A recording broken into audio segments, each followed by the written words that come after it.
We're at the Circa in Las Vegas for day 2 of Mountain West Media Days 2025. Day 1 were the players. Day 2 are the coaches. We also get to interview Gloria Navarro as commissioner of the Mountain West. So here's another interview. All right, JY here, back with the Big Mountain. I have Broncos head coach Spencer Danielson with me. How you doing, sir? So good, man. Fired up to be on. Appreciate your time. Well, your energy level is nonstop. Yeah, it drives my wife crazy. I promise you that. Yeah.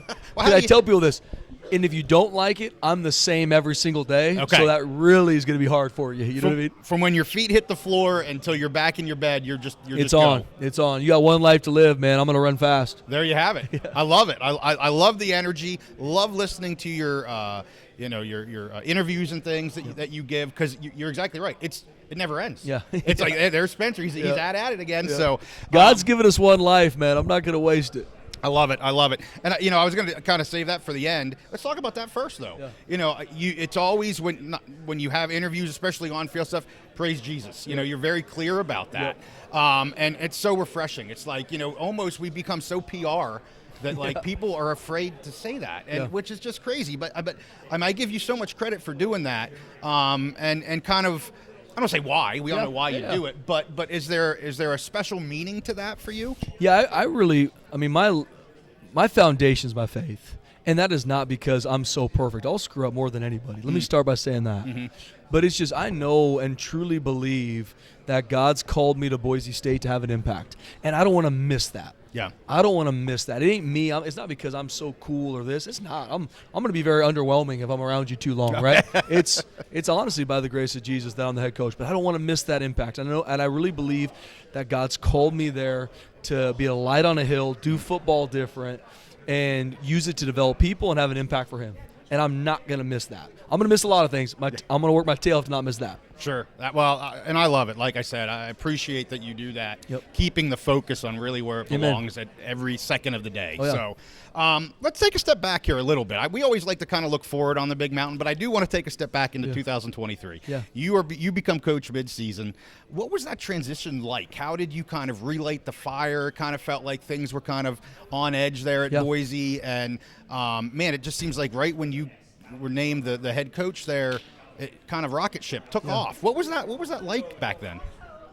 One of the craziest moments I've ever been in my life. I mean, you think about, you have things in life that you plan, you're kind of on your schedule, and then something happens and everything changes.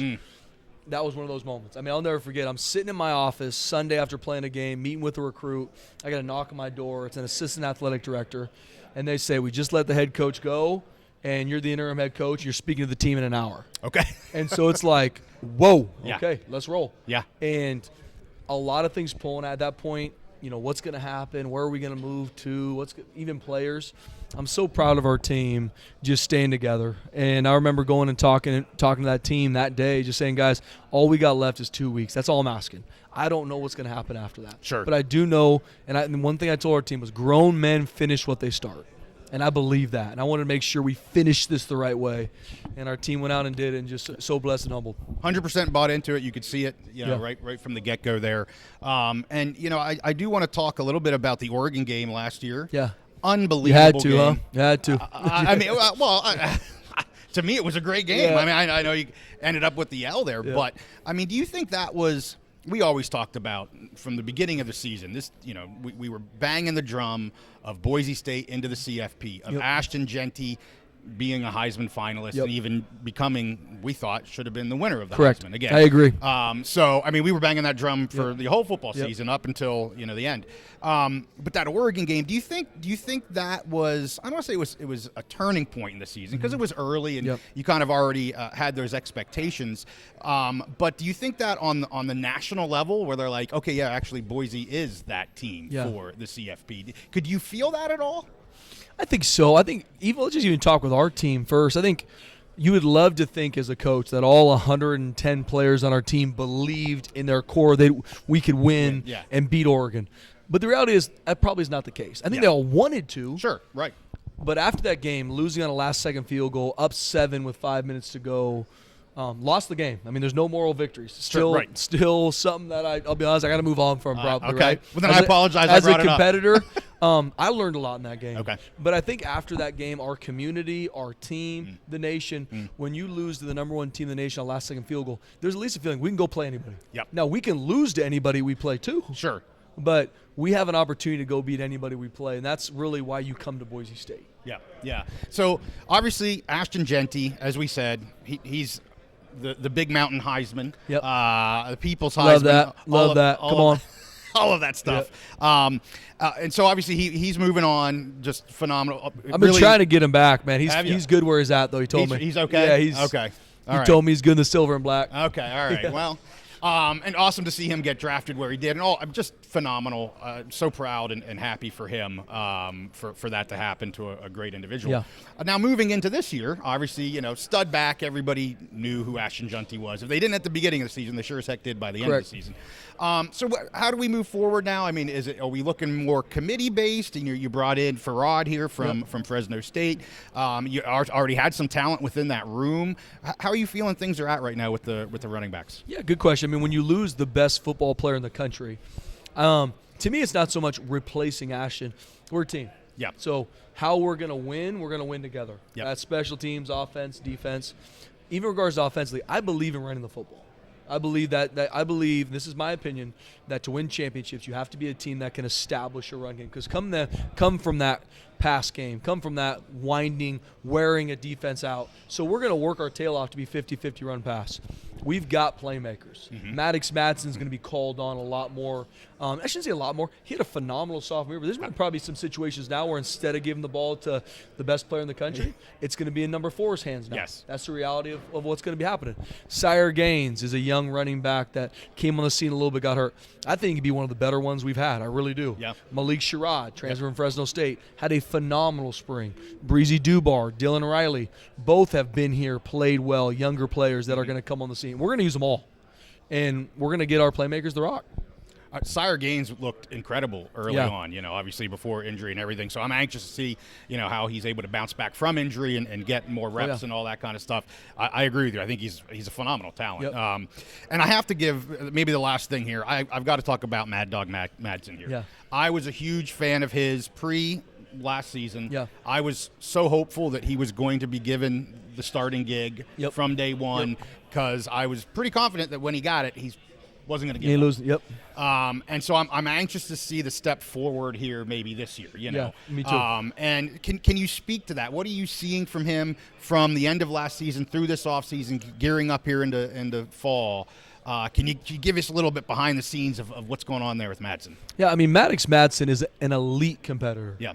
He's been counted out. He had 2 offers coming out of high school, one of those being Boise State, right? He comes to Boise State. People don't think he's ever going to really be the guy. Yeah. And then he is. That's what you love about him. Yes. He's a hunter. He's got an edge about himself. He's an elite competitor. He's the guy, if you're playing checkers, he's going to try and stab you in the throat. You know what I mean?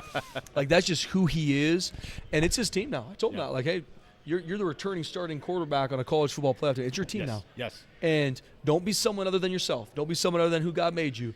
But seeing him step up in that leadership role, how he was through spring, how he's through summer right now, he's going to have a phenomenal junior campaign, and he's earned every bit of it. Yes, 100%. That's what I loved about him. Yep. Like, he was kind of like just not internally, not from the Broncos, but from the external. Trust me, no doubt, question. not. Yep. And it's great to see a kid like that overcome and make the best of it. And not just make the best of it. I think he's, what is he, ranked number 1 quarterback in the Mountain West this year, if I saw. So, phenomenal things. I'm expecting great things for him and your team. Thanks so much for joining me on the Big Mountain. I appreciate you guys a ton, man. Love what you guys do, and God bless you. Thank you so much. Hey, Coach. I was just wondering, what do you remember about seeing Dion Washington's name in the transfer portal, and what has it been like working with him so far? Yeah, Dion's been great. Didn't know much about him. I remember playing against him. And then when he was in the portal, we go back and watch his film, and he did some really good stuff last season. But really what sold me on Dion was when we were around him on his official visit. Came out to Boise with his mom. I mean, just a kid that was all about the team, wanted to be a part of a family, and honestly wanted to be developed to be the best he could be. That's what excited me about Dion. He had a really good spring. Yeah, and I know you guys are departing the Mountain West after this year, but the run you guys made to the college football playoff last year, getting that 3 seed, how much do you think it inspired other Mountain West teams to try to get to that spot? Yeah, hopefully inspired everybody. I mean, that's the cool part about the game we play in the college football playoff is everybody's got a shot. And as a competitor, that's all I want to make sure continues to happen is Boise State, Colorado State, Hawaii, fill in the blank. Everyone has a shot when you go into season to go play in the college football. Now you got to go get it done. You got to go win those games, but you want everybody to have a shot. I think that's what creates an exciting atmosphere in college football. Is that? Awesome, thanks, Coach. Thank you, appreciate you, brother. Hey, Coach, how are you? So, Steve. So I just wanted to ask you, what is so special about Boise State? We've had 2 decades, basically, of most people call it overachieving. You probably don't want to say that's overachieving, but for schools that are similar size, similar resources, success just keeps coming. You've multiple coaches, through yourself, just continue to take the program higher and higher. Yeah. What's so special about Boise? Is it just some magic in the blue carpet, or is it just something about the culture there? What's so special about Boise State is the people. Period. End of story. Yes, we got a blue field. We've got amazing facilities. It's a phenomenal place to live. I think those are all positives. But what separates Boise State from everywhere else is the people. The players, the staff, the administration, our fan base. I think Bronco Nation second to none, but still all people.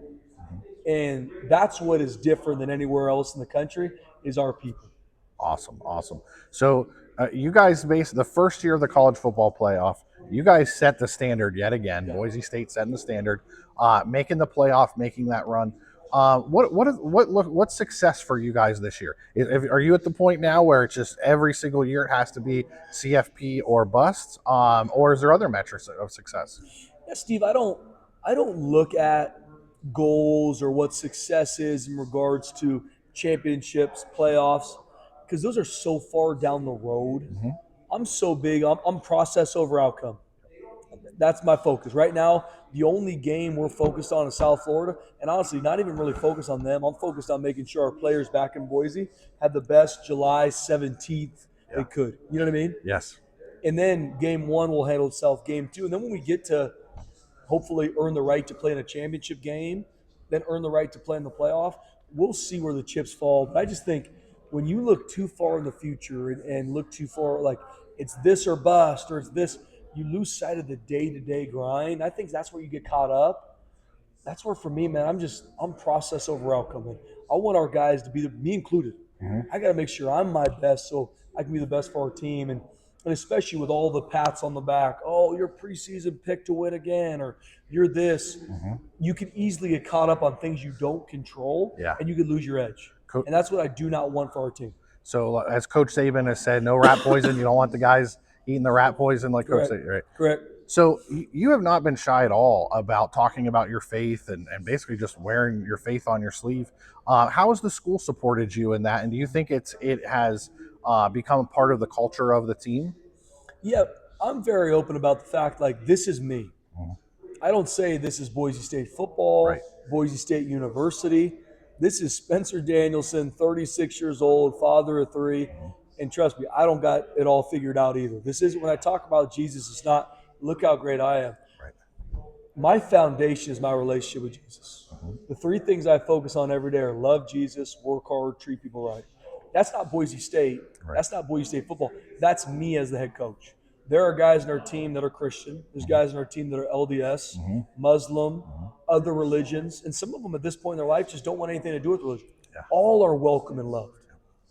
I want every single one of our players to have a foundation that is not football, because football will be over for every single one of them. Mm-hmm. And I believe God's called me to Boise State to develop young men, to develop them for life. That's built different. Yeah. Built different is defined as building champions on and off the field. That's what we do. And then we finish it by saying, by doing common things in an uncommon way. So in regards to my faith, it's my foundation. I believe God's put me at Boise State for a reason. I don't want to miss that. I want to have an impact, and I want to develop people. That's what I feel called to do. Awesome.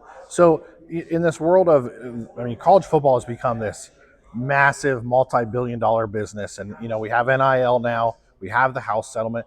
What role do you think, as far as running your program, the coaches, the athletic department, what role should you guys take in training players, financial literacy, helping them so they don't get involved in some kind of a bad deal, or even get involved in maybe signing a deal that doesn't maybe represent the school's values and things like that. Yeah, Steve, I think it's pivotal. I mean, we are in these kids' life to develop them for life. And if a player's making money and we don't teach them how to use it, we're failing them. So we're very intentional with our players in regards to financial literacy. That's Bronco Pro for us, to where it's all about supporting our players financially in the NIL space, how to invest money. Like, that's a big deal for us. Awesome. So we've seen the president of the United States, we've seen senators, congresspeople talk about fixing college football. For me, I'm just a college football fan, and I love college. I mean, I think this is the best in my 45 years on earth. Last season, watching your run, and I'm a Penn State fan. You guys, I know, but watching your run and my team's run, and the playoff and everything, I think college football is an amazing place. So, if there was one thing that you could do to fix college football, that you would want them to put in some kind of legislation or whatever, what would that be? Yeah, the biggest thing that I would want to see going forward is one transfer portal window. Having two's hard. Yeah. I would love to see one transfer portal window. Awesome. Yep. Well, again, Coach Spencer Danielson, head coach, Boise State Broncos. Congratulations last year, and I know there's going to be a lot more success to come. Thanks, Steve. God bless you, brother. It's been another great day at Mountain West Media Days 2025. So many great interviews, so many people to talk to, so much great content for the channel. Thanks for being with us. Hey, make sure you like this episode. Subscribe if you like our content. We have a lot more Mountain West content coming. With that, we'll see you next time on The Big Mountain.